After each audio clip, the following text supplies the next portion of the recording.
Hey everyone, it's Ryan here, and today we're going to recap the three World Majors that I ran in 2025. We're going to look back on each of one of those and tell you a little bit about how I got into them, what I experienced on the day of, and some tips and tricks you may need to think about if you're planning to run those in 2026. But first, let me give you a little bit about me. I am a marathoner. I love to run, and I have been trying to run all six of the World Majors since 2023. When I started this journey, there was only six World Majors. Now there are seven, but I am only focusing on those first six for now, and then we'll look at that seventh major, which is Sydney, maybe in a few years. So previously I had ran Boston in 2023, and that's kind of where this idea of running all six started. My goal at the time was to run Boston before I turned 35 and got those additional minutes. I wanted to qualify for Boston before that age change. I was able to do so and ran Boston in 2023.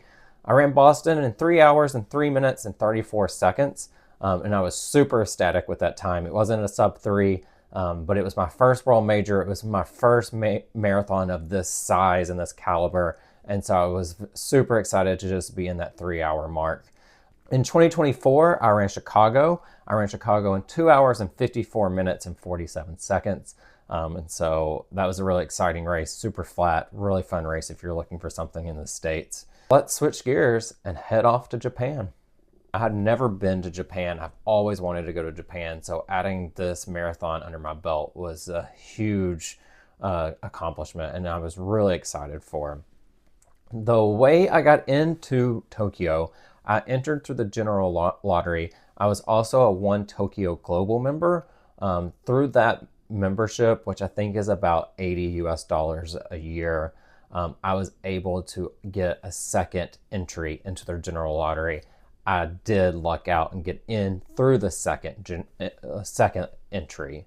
So I didn't get in through the first general lottery, but I did get in through the second general lottery. So pure luck. When I got the email that I got in, I was super excited and really did not know what to expect. This would be the first time I had ever ran a marathon outside of the United States. And so running in another country with another food that you have to think about really was something I wasn't ready for, and it was really fun to train for. Overall thoughts of the race is it's incredible. Japan is incredible. If you have any interest in running Tokyo, get your bid into the lottery. Do it, do it, do it. It's so much fun. It's so worth it. I highly recommend it.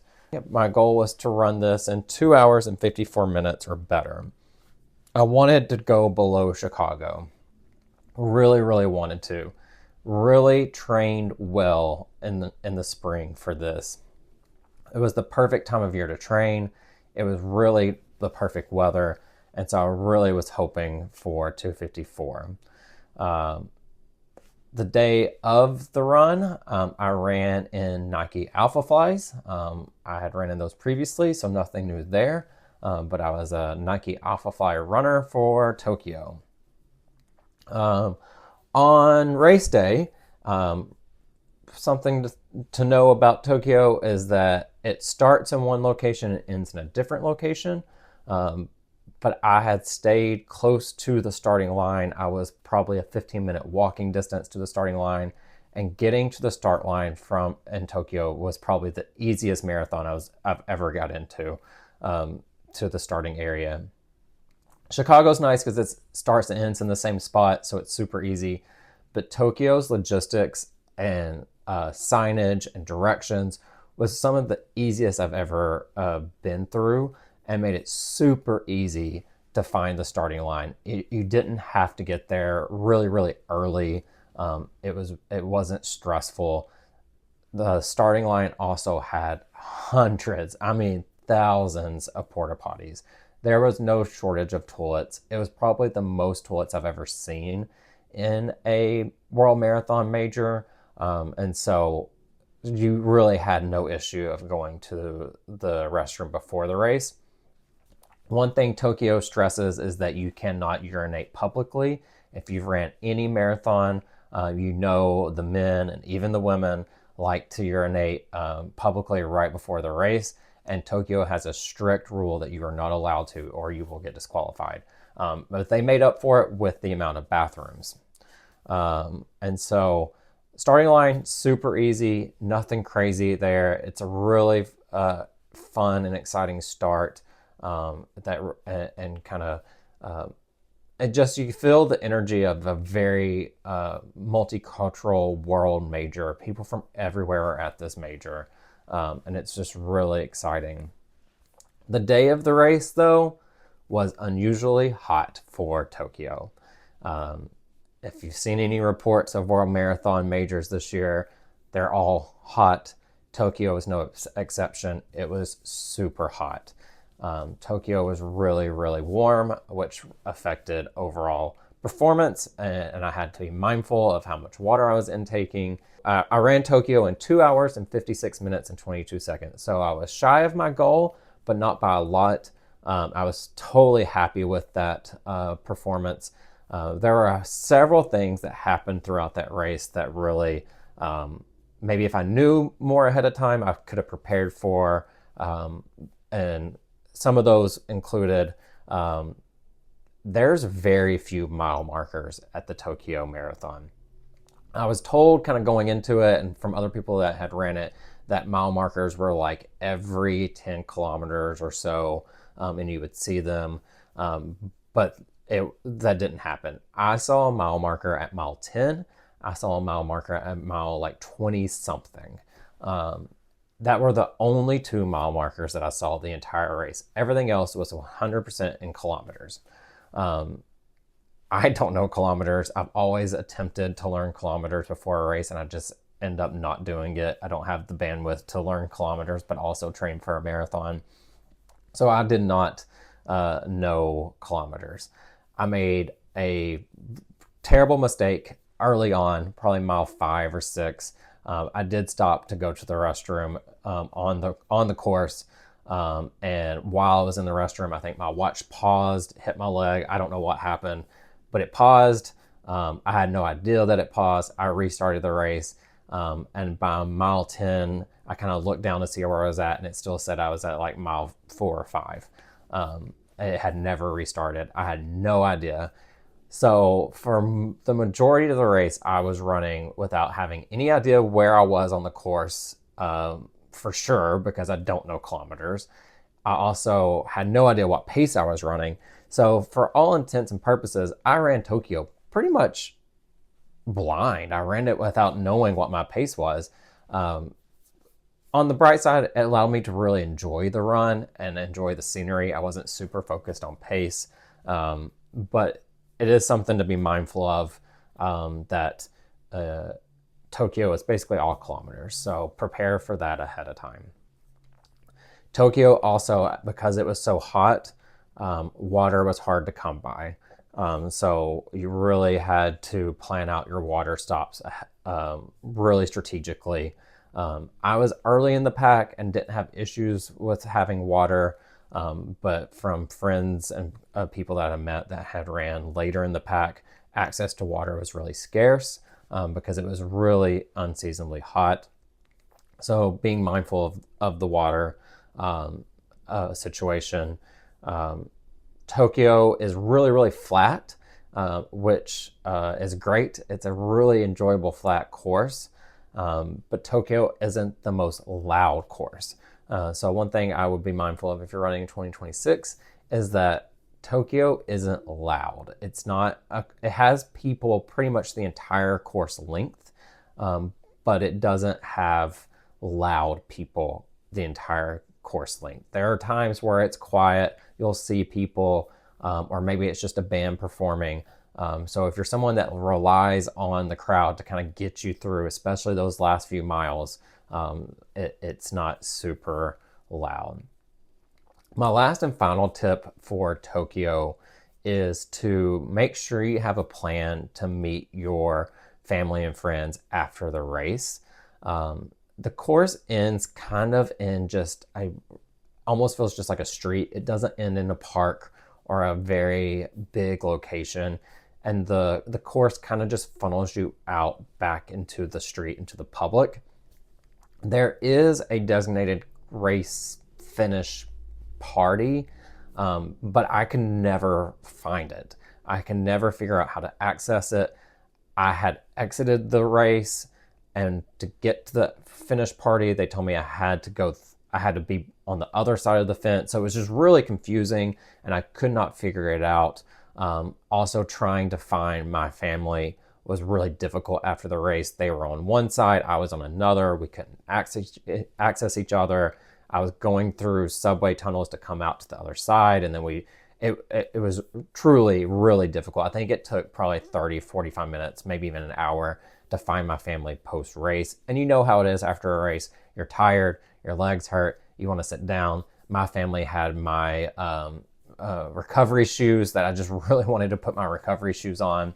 Once we did find each other, it was super fine. We took the train system back to our hotel. It was great, but it was a bit of an anticlimactic end to the marathon, where a lot of marathons, especially Chicago, ends in kind of a big party. Tokyo just seemed to end anticlimactically. But with all that said, the people and the volunteers of Tokyo were probably some of the nicest people I've ever met. People would stop you in the train stations and ask how your run was and ask what it was like. Locals were just always so amazed that people were coming to Tokyo to run, and just impressed with the amount of people and the athletes that were there. So I would overall soak in the moment and soak in the people and the culture of Japan, because it comes through so much throughout the race. My last and final tip is for those people that love merchandise. If you're a merch person for your marathons, you need to be at the expo on day one, the day it opens. I'm not the biggest merch person, but I do like to buy the race jacket for each race that I run. And usually I've never had any trouble buying a race jacket. But for Tokyo Marathon, the expo opened on Thursday. I went to the expo on Friday, and they were already 100% sold out of all jackets. The merch was picked over. There was nothing left on Friday. And I learned from people that went on Thursday that it was just a complete madhouse. People were fighting over merchandise because there's not a ton of quantity. So if you're a merch person, go to the expo on a Thursday and make sure you get your hands on what you want, because if not, you probably won't find it. The downfall is a lot of those people that are buying merch on Thursday are buying it in bulk and then resell it online at a premium, which is really, really frustrating.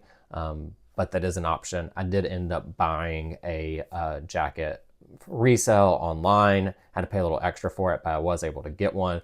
But it's just the principle. We shouldn't be doing it. Leave it for the runners and the supporters. And so overall, Tokyo, highly recommend. It's probably my favorite marathon that I've ran, mainly for the fact that Japan is just an amazing country. It was a vacation through and through, and I loved every minute of it.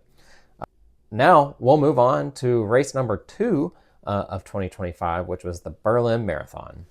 My second marathon of 2025 was the Berlin Marathon. And before I even get into the Berlin Marathon, I just want to give a shout out to everyone that ran the Berlin Marathon. We are survivors. We won the war. It was something else. Berlin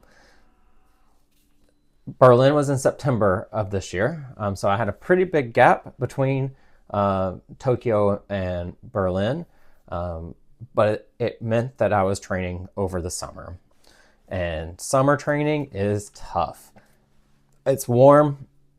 There's so much stuff that happens over the summer. You travel, you're camping, you're doing all the things. So training, it was really hard to get those training days in over the summer. It competed with everything else going on in my life.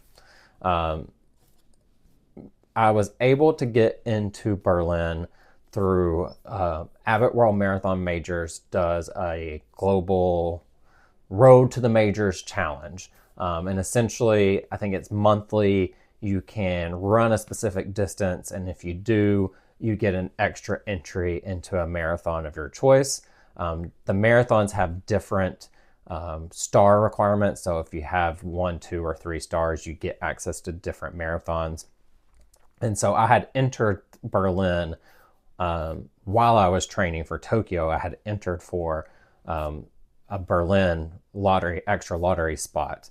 And I believe in June or July of the year, I got a notification that I was lucky enough to win one of those spots to Berlin.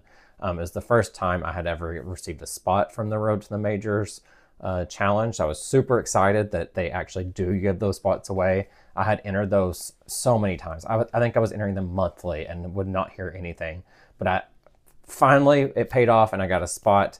I was super excited for Berlin, but I wasn't expecting to go to Berlin. And so it was a lot of last minute preparation and last minute travel. I didn't learn about it until June or July. It was already like less than 16 weeks out. And so I got kind of a late start on training. But all that's to say, it was fine because we were going to Berlin. Going into Berlin, I had a goal of hitting 250.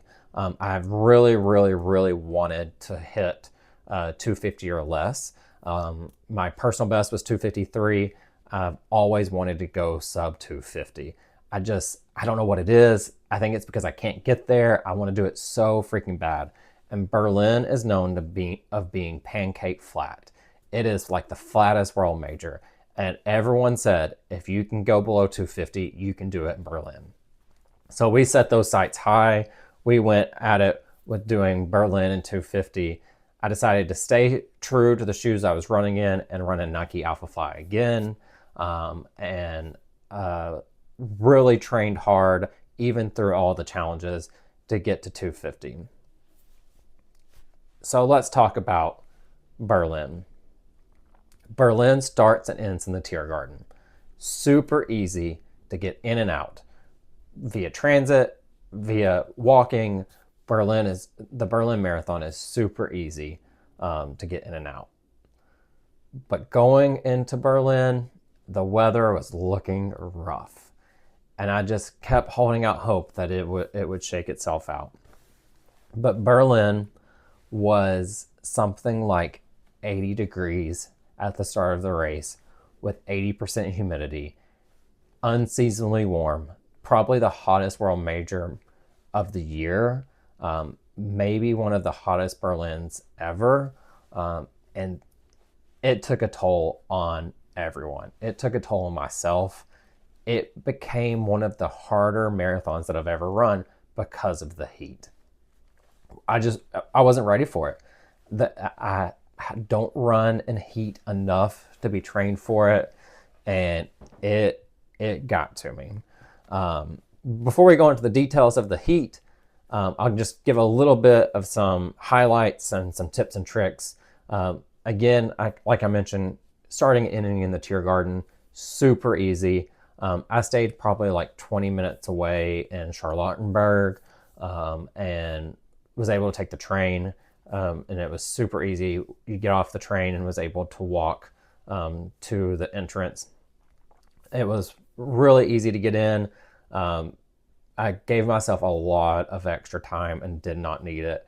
There was a lot of time to kill in the Tiergarten.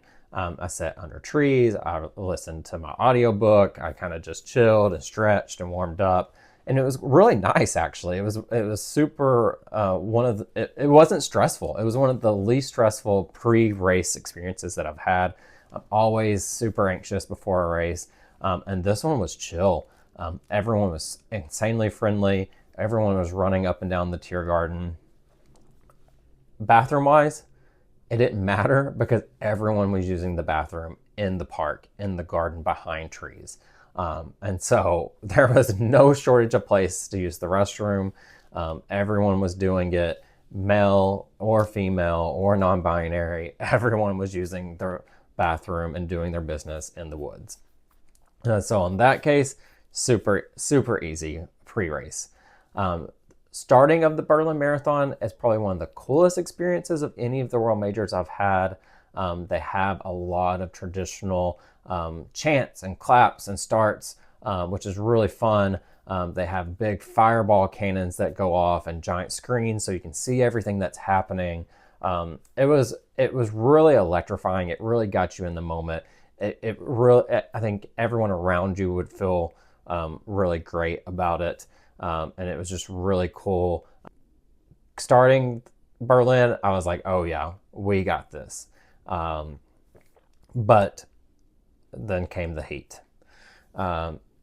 Another couple things to note about the start is, for whatever reason, Berlin is really easy to jump corrals. And so a lot of people were jumping corrals.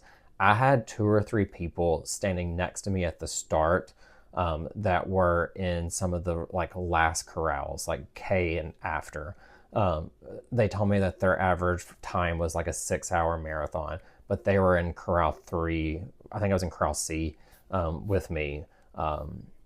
And so there was a lot of people jumping corrals.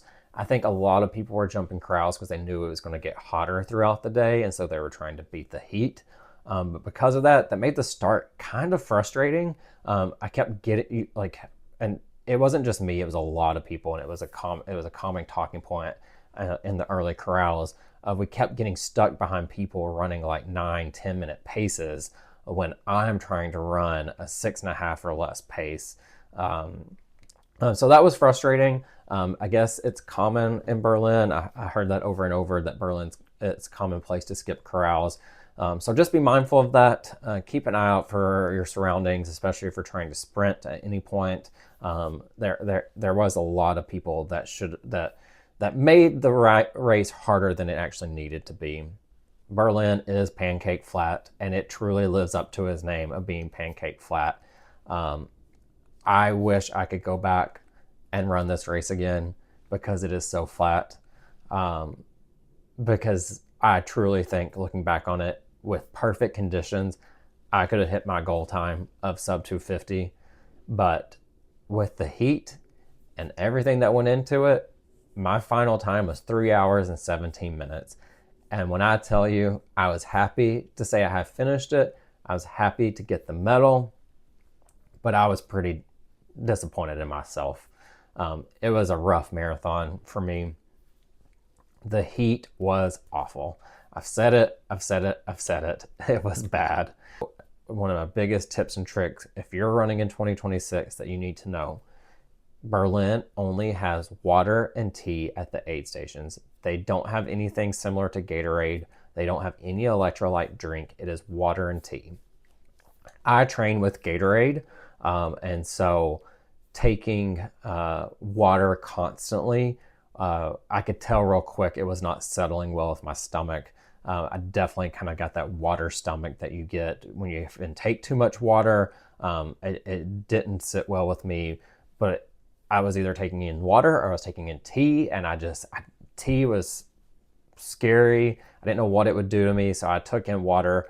I was also having to stop at almost every aid station to get water, which is unusual. I don't ever stop at every aid station. So I was intaking more water than I was used to. And so be mindful if you're running, it's just water or it's tea. But one of the biggest tips that I wish I knew about beforehand, and I will admit I did know about it beforehand, but I didn't think I needed it, was Berlin lets you bring your own water bottles.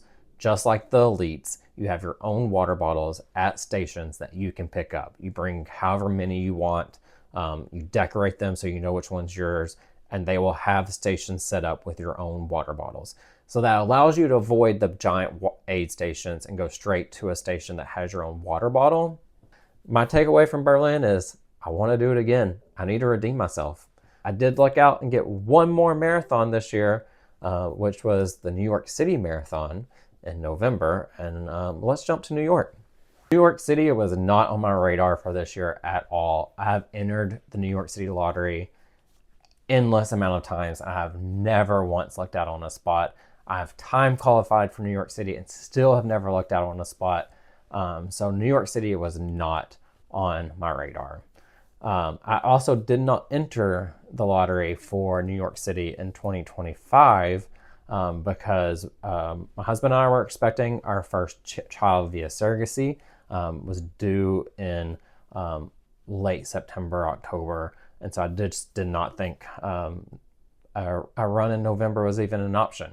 Unfortunately, we lost our baby at 20 weeks and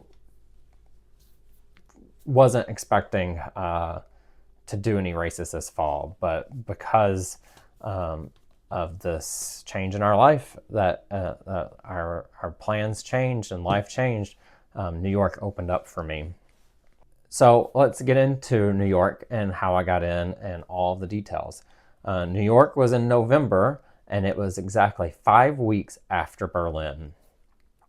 So I've never ran a marathon back to back like that. I have never ran something within a 5 week time frame. Wasn't really sure how my body could handle it. And so this was an entire new endeavor and a new challenge, and I was really looking forward to it. I was able to run New York City thanks to Runner's World magazine. Over the summer, I believe, New York Runner's World magazine had a call that they were looking for 10 runners to run for them. I had applied. I had told them my story about our surrogacy journey and our miscarriage, and was lucky enough that they chose me as one of their runners. I'm forever thankful to Runner's World magazine for letting me run with them, because I truly didn't think New York City was in the cards this year, or I truly didn't know how I was going to get into New York because it is so freaking hard. And so big shout out to Runner's World magazine for making it happen.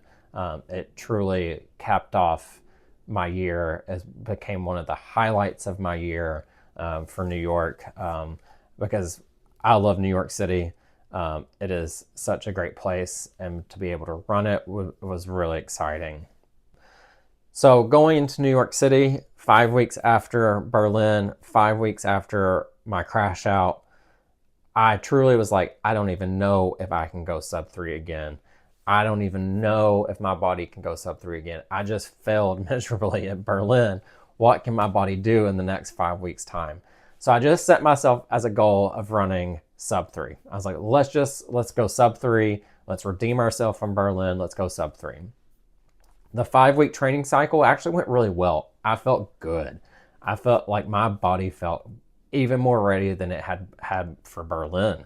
I think running a marathon and running 5 weeks later actually is not a bad idea, because you use one marathon as your training run and the next one as your race. And so my body felt good on race day.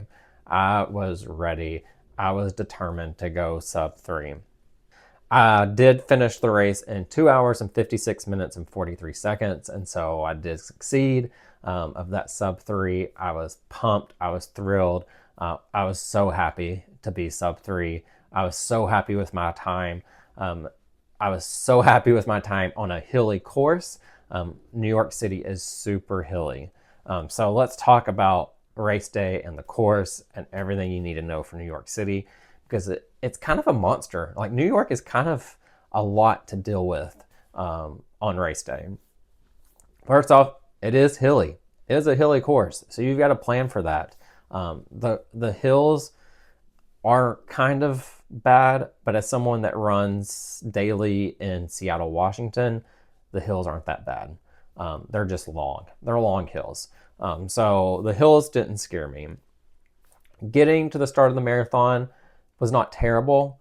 I chose the bus route option. You can either take the bus or the ferry. I chose the bus only because the hotel that I was staying at was literally across the street from Bryant Park and where the buses pick you up. I was on the 5 a.m. bus, the first bus of the day, and I got there at minutes before 5 a.m. and the line was already really, really long. Super long line. I don't think I ended up even getting on a bus until about 5:20-ish, 5:20, 5:30. I mean, it was not 5 a.m. when I got on a bus. It was a solid 20-ish minutes afterwards. The ride to Staten Island is easy. It's not that long, maybe 45 minutes. It's just long enough to get comfortable on the bus, and then you get there. Um, Once you exited the bus, you then were corralled into another very long line where they did a gear check and a safety check and a metal detector and all those things just before you could actually get into the starting area. Common situation for most marathons, but for whatever reason, I guess because everyone is arriving at the exact same time, the line to go through security was another 45-ish minutes or more. I don't think I got through security until like after 7. So we are like 2 hours into this endeavor at this point, and I'm still in line. And so the queues were just really long and really frustrating. It made you lose your patience a little bit, and you had to kind of work through that. Once you got into the start area, you then had to go find your corral. I was in the first wave. I was on the blue wave, and so they had them broken out by the blue, orange, and pink waves. Each had their own designated areas. They had all the exact same amenities, but they had designated areas. Finding those different corrals was a little difficult. They had signs and the arrows were pointing one way, but there really wasn't like a true path to get there. But once you did find it, it was fine. I ended up finding the way after a couple missed turns, but was able to set up. I was probably set up by like 7:30, I would say. I set up an entire kind of like picnic area for myself in the grass and hung out. I had breakfast, I had my bagels, did all the things, and just like spent the day. And so that was one thing. If you are doing New York, you kind of have to bring your food with you because the race starts at 9:30. The race starts late, and you're not going to eat that at 5 a.m. in your hotel. So you're still going to need some more food. So bring stuff with you to get fueled. I had my bagels. They were giving out bagels and donuts and coffee, but I had kind of brought all that with me and got prepared. And then you kind of move into your corral and everything's great. Plenty of bathrooms. There's bathrooms in kind of your wave area. There's bathrooms in your actual corral. You don't have to exit your corral to get to the bathroom. They have bathrooms stationed inside the corral, which was super nice. It was I think that was the first time I've ever been in a race where there were bathrooms within your corral. So you were able to enter your corral, but then still had access to a bathroom, which is really, really nice. A lot of times once you enter the corral, you're kind of stuck. You're either urinating outside in public or you're waiting till the race starts. So that was really great. I was able to use the bathroom seconds before we moved our way to the Verrazano Bridge. Like right before we started walking, I ran into the bathroom, and it was great. Once you kind of get through that, you move on to the Verrazano Bridge where the race starts. It's truly iconic. The blue wave starts on the top of the Verrazano Bridge, so you get to see all the sights of New York City. It's really such a cool way to start. The start, I will say, is a little rough. It's crowded. The bridge is only so big. There's nearly 60,000 runners. It's a crowded start. You're not running your pace at the beginning. The first 2 miles, you're not running your set pace. It's really hard to get into rhythm in the first 2 to 3 miles because it is just very, very crowded. Even like 2 or 3 miles in, the orange wave and the blue wave merge. And so it's crowded. And so just be patient. Factor that into your race day plans to not go as fast as you want in the beginning and make up for it later. People on the bridge are also kind of crazy. I get it. It's exciting. The views are incredible, but people stop a lot, and they stop in front of you. They stop to jump up on the median and take photos and take videos. And so just kind of like keep your surroundings, keep your senses up, be aware of your surroundings. It's annoying. I actually hated the bridge. The views are cool, but I wanted off the bridge so bad so I could get into my rhythm. Once you get off the bridge, it's not bad. You can kind of get into that rhythm, but there's already a lot of anxiety starting a race and not getting into your rhythm until like mile 3 or 4. It kind of is frustrating. It's a bit of a mental game. So think through that. Another thing that surprised me about New York City, and something to be mindful if you're running in 2026, there are quiet areas in New York City. I had spectated New York City before, and supported friends running previously. And everywhere I had spectated, it was so busy and so loud. And I thought that was how the entire course would be. It's not the case. There are quiet parts of the course. You're running across bridges that people can't access. And so there are times where it is dead silent on the course. You also run through neighborhoods that don't typically have spectators. There are parts of Brooklyn that do not have spectators. And so you kind of just be mindful of that. I'm not someone that gets fueled on the crowds, but it is a little weird. And there are times where you're kind of like, I wish I had some music now. Or so be mindful of that. And that's really all there is to it. Is there's quiet spots. The bridges kind of suck. The bridges are a little hilly, and that's about it.